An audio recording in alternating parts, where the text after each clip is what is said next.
In today's video, I'm going to teach you how to create good PowerPoint presentation. Start by opening your web browser and searching for PowerPoint.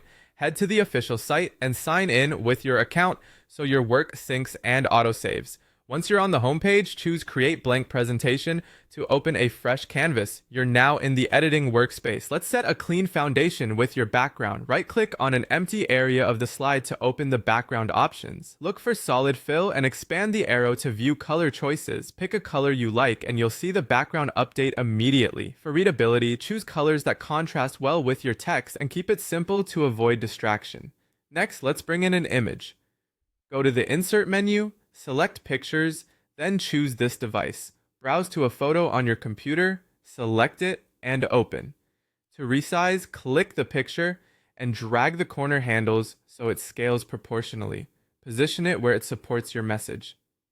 If alignment guides appear, use them to keep things tidy and balanced. On the right side, you may see design suggestions. Scroll through those ideas to find a layout that complements your content, then click the one you want to apply it instantly. You can switch designs anytime, but aim for consistency across slides.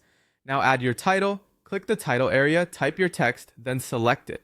Choose a font that matches the tone of your presentation and use the size dropdown to make it clear and legible from a distance.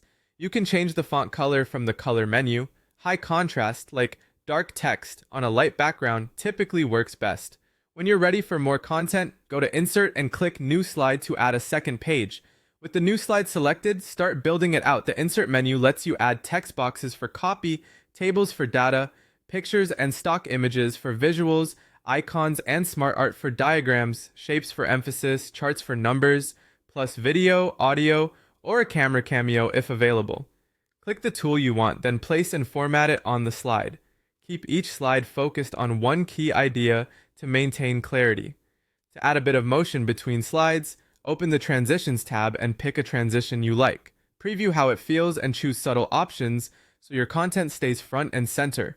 If you prefer a uniform look, apply the same transition across your presentation for a cohesive flow. That's it. You've set your background, added images, leveraged design ideas, formatted text, created new slides, inserted rich content, and polished everything with transitions.